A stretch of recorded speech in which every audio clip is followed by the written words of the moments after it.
বরবাদ দেশীয় একটি সিনেমা এখন কাঁপাচ্ছে কোথায় জানেন? ইউরোপ, পুরো ইউরোপ জুড়ে কাঁপাচ্ছে বরবাদ। এখন যুক্তরাষ্ট্র, ইটালি এবং ফ্রান্স এই সমস্ত জায়গায় যেখানে হলিউড বলিউডের ছবি যায় সেখানে এখন বাংলাদেশের ছবিও যাচ্ছে। এটা কিন্তু গর্বের বিষয়। সাকিবের বরবাদ এখন দেশের ভিতর সীমাবদ্ধ নাই, এখন এটা ইন্টারন্যাশনাল খেলারি হয়ে গিয়েছে। দেখুন, বরবাদের শো বাংলাদেশে কিন্তু হিউজলি এখনো চলতেছে। এই 20-25 দিন পরেও ঈদের বরবাদ কিন্তু এখনো অনেক শো ফুল যাচ্ছে মাল্টিপ্লেক্সে। সেই তুলনায় বাংলাদেশ থেকে যে বাইরের দেশেও এই শো গুলো ফুল যাবে এটা কিন্তু কল্পনার বাইরে ছিল সবার। একটা সময় তো বাংলাদেশের ছবি বাইরে যাবে এটা তো কল্পনায় কেউ করেনি। এখন সেই কল্পনাকে বাস্তবে পরিণত করে বরবাদ কিন্তু এখন ওয়ার্ল্ড খিলাড়ি হয়ে গিয়েছে এবং এটা কানাডাতে এবং যুক্তরাষ্ট্রের কিছু কিছু অঙ্গরাজ্যে এই ছবিটা কিন্তু দারুণভাবে রিলিজ দেওয়া হয়েছে এবং এই ছবিটা কিন্তু দারুণ চলতেছে। এবং এই ছবিতে অভিনয় করেছেন বাংলাদেশের সুপারস্টার খ্যাত সাকিব খান, এবং সাকিব খানের ছবি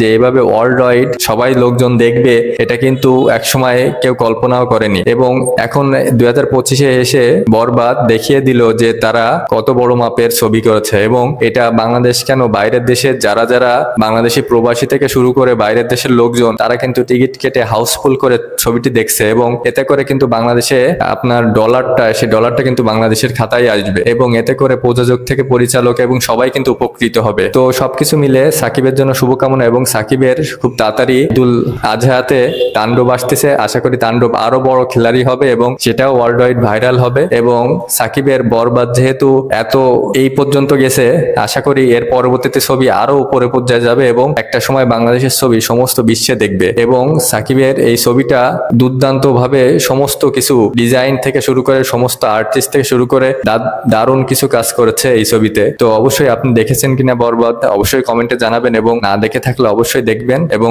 ভালো লাগলে ভিডিওটি লাইক, কমেন্ট, ফলো, সাবস্ক্রাইব করে পাশে থাকবেন। ধন্যবাদ।